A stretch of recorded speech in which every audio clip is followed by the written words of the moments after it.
Ang penalty nito ay 4 na taon nata na kulong.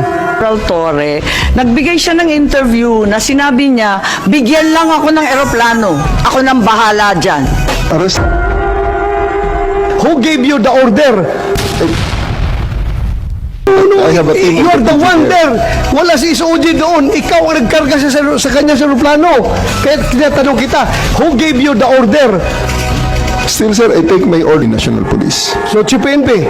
These private doctors for that to do that, sir. It will be the government doctors who will be No, taking that's not it, sir. true, sir. Ang nakalagay ho dito sa You or did you not give the order to General Marbil? Sinabi mo, PCTC ang nagbigay ng order. Ngayon, mag-executive privilege ka. Sino-sino na tinuro mo? That's why we didn't want to attend the last hearing because this is what we were expecting, ma'am. Lying? No, sir. asking for his own doctors. Sir, we have substantial doctor ang sa Philippine National Police. So, Chief PNP. It can be his doctors. Magiging inutil yung batas if you invite your doctors and then they cannot certify. Hindi ba siya anak? Nung nakita ko tong batas na to, nakalagay, pag anak, you cannot stop them. Ang penalty, Yung anak na bumibisita. So, it's your call to violate the law. No. So, General Marbil, are you lying? You or did you not give the order to General Marbil? No. So I'm not lying. Remulla, nagpa-interview na si General Torre. We're not bullying him. He voluntarily gave this interview. Sinabi niya na siya talaga. Paano ba yun? Sino nag-utos sa kanya?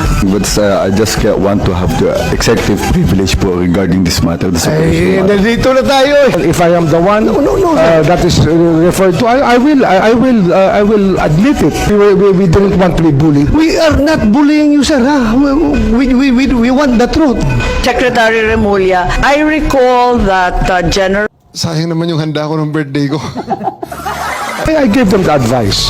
That, So kayo number ang one, nagutos? serve the warrant of arrest. And number two, surrender him to the Hague. That's what the law provides. So, sir, you're the one giving the orders. Well, in some ways, because I gave them the legal basis for all the actions that happened. So, you're the one giving the orders. If I have to be the one,